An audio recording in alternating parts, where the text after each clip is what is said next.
ನಾವು ಅದೆಷ್ಟೋ ಸಿನಿಮಾಗಳನ್ನ ನೋಡಿರ್ತೀವಿ. ಕೆಲವು ಸಿನಿಮಾಗಳು ನಗಿಸ್ತವೆ, ಕೆಲವು ಅಳಿಸ್ತವೆ, ಕೆಲವು ಎಂಟರ್ಟೈನ್ ಮಾಡ್ತವೆ. ಬಟ್ ತುಂಬಾ ರೇರ್ ಆಗಿ ಒಂದು ಸಿನಿಮಾಗೆ ನಮ್ಮೊಳಗಿನ ಎಮೋಷನ್ಸ್ ನ ಹಿಂಡುವಂತಹ ಶಕ್ತಿ ಇರೋದು. ಈ ಎಲ್ಲಾ ಥಾಟ್ಸು ನಮಗ್ ಬರ್ತಾ ಇರೋದು ತೀರ್ಥರೂಪ ತಂದೆಯವರಿಗೆ ಸಿನಿಮಾನ ನೋಡಿದ ನಂತರ. ಇದು ರಾಮೇನಹಳ್ಳಿ ಜಗನ್ನಾಥ್ ಅವರು ನಿರ್ದೇಶಿಸಿರುವಂತಹ ಸಿನಿಮಾ. ನಿಹಾರ್ ಮುಕೇಶ್, ರಚನಾ ಇಂದರ್, ಸಿತಾರಾ ಇಲ್ಲಿ ಲೀಡ್ ರೋಲ್ಗಳಲ್ಲಿ ಕಾಣಿಸ್ಕೊಂಡಿದ್ದಾರೆ. ಹೆಸರೇ ಸೂಚಿಸೋ ಹಾಗೆ ಇದು ತಂದೆ ಒಟ್ಟಿಗಿನ ಸಂಬಂಧವನ್ನ ನಮ್ ಮುಂದೆ ಕಟ್ಕೊಡುವಂತಹ ಕೆಲಸ ಮಾಡಿದೆ.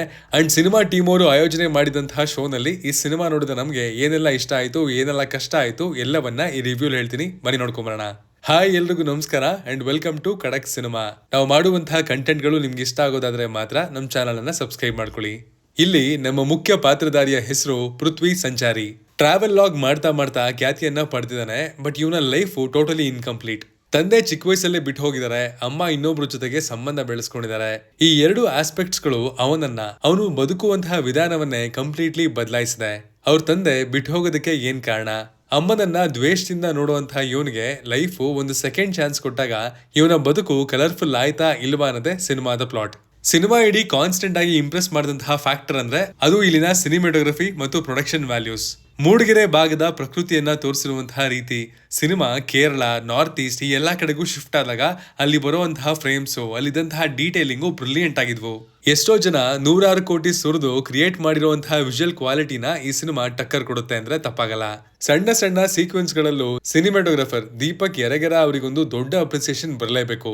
ಸಿನಿಮಾದಲ್ಲಿ ಇನ್ನೊಂದು ವರ್ಕ್ ಆದಂತಹ ಅಂಶ ಅಂದ್ರೆ ಅದು ಇಲ್ಲಿನ ಎಮೋಷನಲ್ ಕನೆಕ್ಟ್. ಸಿನಿಮಾದಲ್ಲಿನ ಮೇನ್ ಕ್ಯಾರೆಕ್ಟರ್ ಗಳನ್ನ ತುಂಬಾ ಚೆನ್ನಾಗಿ ಬರ್ಕೊಂಡಿದ್ದಾರೆ. ಆ ಪಾತ್ರಗಳಿಗೆ ಒಂದು ಸ್ಪಷ್ಟವಾದ ಕ್ಯಾರೆಕ್ಟರ್ ಆರ್ಕ್ ಅಂಡ್ ಆ ಆರ್ಕ್ ನ ಸುತ್ತ ಆಡಿಯನ್ಸ್ ನ ಟ್ರಾವೆಲ್ ಮಾಡಿಸಿರುವಂತಹ ರೀತಿ ತುಂಬಾ ಹತ್ರವಾಯಿತು.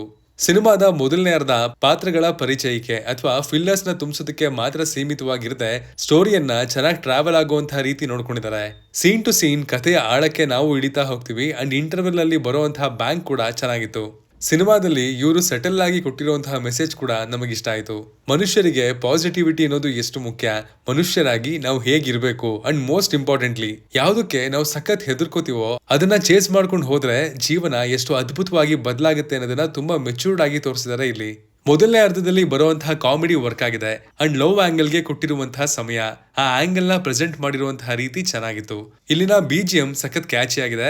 ಎಸ್ಪೆಷಲಿ ಎಮೋಷನಲ್ ಪಾರ್ಟ್ ಅನ್ನ ಕೇಳಬೇಕಾದ್ರೆ ಇಷ್ಟ ಆದ್ವು ಅಂತಾನೆ ಹೇಳ್ತೀನಿ. ಬಟ್ ಇಲ್ಲಿನ ಹಾಡುಗಳು ಡೀಸೆಂಟ್ ಆಗಿದ್ವು ಅಂತ ಅನಿಸ್ತು. ಅದರ ಸಾಹಿತ್ಯ ಸಖತ್ ಅರ್ಥಪೂರ್ಣವಾಗಿದ್ವು. ಬಟ್ ಸಾಂಗ್ಸ್ ಗಳಲ್ಲಿನ ಮ್ಯೂಸಿಕ್ ಇನ್ನೂ ಬೆಟರ್ ಆಗ್ಬೋದಿತ್ತು ಅಂತ ಅನಿಸ್ತು. ನಿಹಾರ್ ಮುಕೇಶ್ ಅವರ ಮೊದಲ ಸಿನಿಮಾ ಇದು. ಅವರು ಪರ್ಫಾರ್ಮೆನ್ಸ್ ಇಂದ ಸಿನಿಮಾಗೆ ಆಸ್ ವೆಲ್ ಆಸ್ ಕತೆಗೆ ವ್ಯಾಲ್ಯೂ ಆಡ್ ಮಾಡಿದ್ದಾರೆ. ರಚನಾ ಇಂದರ್ ಅವರು ಕೂಡ ತಮ್ಮ ಆಶಿಕಾ ಪಾತ್ರವನ್ನ ಸಖತ್ ಬಬ್ಲಿ ಆಗಿ ಪರ್ಫಾರ್ಮ್ ಮಾಡಿದ್ದಾರೆ. ಇನ್ನು ಉಳಿದ ಸಪೋರ್ಟಿಂಗ್ ಕಾಸ್ಟ್ ಅಲ್ಲಿ ಬರುವಂತಹ ಗಿರೀಶ್ ಶಿವಣ್ಣ, ಸಿತಾರಾ, ರಾಜೇಶ್ ನಟರಂಗ ಇನ್ನು ಮುಂತಾದವರು ಕೂಡ ಸಿನಿಮಾಗೆ ಒಂದು ಬ್ಯಾಲೆನ್ಸ್ ಅನ್ನ ತಗೊಂಡ್ಬಂದಿದ್ದಾರೆ ಅಂತಾನೆ ಹೇಳ್ತೀನಿ. ಇನ್ನಷ್ಟು ಸಣ್ಣ ಸಣ್ಣ ವಿಷಯಗಳಲ್ಲಿ ಕೆಲವೊಂದು ಥಿಂಗ್ಸ್ ನಮ್ಮನ್ನ ಇಂಪ್ರೆಸ್ ಮಾಡಿದೆ. ಬಟ್ ಅದನ್ನ ಹೇಳಕ್ ಹೋದ್ರೆ ಸ್ಪಾಯ್ಲರ್ ಕೊಟ್ಟಾಗ ಆಗ್ಬಿಡುತ್ತೆ ಅನ್ನೋದು ನಮ್ಮ ಒಪಿನಿಯನ್. ಸೊ ಅದನ್ನ ಹೇಳ್ದೆ ಹಾಗೆ ಬಿಡ್ತಾ ಇದೀನಿ. ಇಲ್ಲಿ ನಮ್ಗೆ ಏನ್ ವರ್ಕ್ ಆಗ್ಲಿಲ್ಲ ಅಥವಾ ಏನ್ ಬೆಟರ್ ಆಗ್ಬೋದಿತ್ತು ಅಂತ ನೋಡೋದಾದ್ರೆ ಅದು ವಾಕ್ ಮ್ಯಾನ್ ಎಂಬ ಪಾತ್ರ. ಸಿನಿಮಾದ ಮೊದಲನೇ ಸೀನ್ ಶುರು ಆಗದೆ ವಾಕ್ ಮ್ಯಾನ್ ಪೃಥ್ವಿ ಕಾನ್ಫ್ಲಿಕ್ಟ್ ನ ಮೇಲೆ. ಬಟ್ ಆ ಪಾತ್ರವನ್ನ ಥ್ರೂ ಔಟ್ ದ ಫಿಲಂ ಮೂಲೆ ಗುಂಪು ಮಾಡಿದ ರೀತಿ ಇತ್ತು. Screen space as well as ಕಥೆಯಲ್ಲಿನ ಅವನ ಇಂಪಾರ್ಟೆನ್ಸ್ ಕಮ್ಮಿ ಇತ್ತು. ಎಮೋಷನಲ್ ಡ್ರಾಮಾ ಆಗಿದ್ದ ಸಿನಿಮಾ ಸೆಕೆಂಡ್ ಹಾಫ್ ನಲ್ಲಿ ಇನ್ವೆಸ್ಟಿಗೇಟಿವ್ ಥ್ರಿಲ್ಲರ್ ರೂಪ ತಗೊಳುತ್ತೆ. ಅಂಡ್ ಅಲ್ಲಿ ಬರುವಂತಹ ಸೀಕ್ವೆನ್ಸ್ ನ ರೈಟಿಂಗ್ ಇನ್ನೂ ಬೆಟರ್ ಆಗ್ಬೋದಿತ್ತು. ಕೆಲವೊಂದು ಕಡೆ ಅದು ಮೆಲೋ ಆಗ್ತಿದೆ ಅಥವಾ ಮುಂದೆ ಹೋಗ್ತಿಲ್ವಲ್ಲ ಅನ್ನುವಂತಹ ಫೀಲ್ ನ ಕೂಡ ಕೊಡ್ತು. ಸ್ಟಾರ್ಟಿಂಗ್ ಇಂದಾನು ಒಳ್ಳೆ ಸ್ಪೀಡ್ ಅಲ್ಲೇ ಕತೆ ಹೋಗ್ತಾ ಇರೋದಕ್ಕೆ ಸೆಟ್ ಆಗಿರ್ತೀವಲ್ಲ, ಸೊ ಈ ಪೋರ್ಷನ್ಸ್ ಸ್ವಲ್ಪ ಸ್ಲೋ ಆದಾಗ ಅದು ಕನೆಕ್ಷನ್ ನ ಅಲ್ಲಲ್ಲಿ ಆನ್ ಅಂಡ್ ಆಫ್ ಕೂಡ ಮಾಡ್ತು ಅಂತ ಹೇಳ್ತೀವಿ. ಫೈನಲಿ ಖಡಕ್ ಆಗಿ ಹೇಳೋದಾದ್ರೆ ತೀರ್ಥರೂಪ ತಂದೆಯವರಿಗೆ ಸಿನಿಮಾ ಒಂದು ಸೋಲ್ಫುಲ್ ಅಂಡ್ ಎಮೋಷನಲ್ ರೈಡ್ ಅಂತ ಹೇಳ್ತೀನಿ.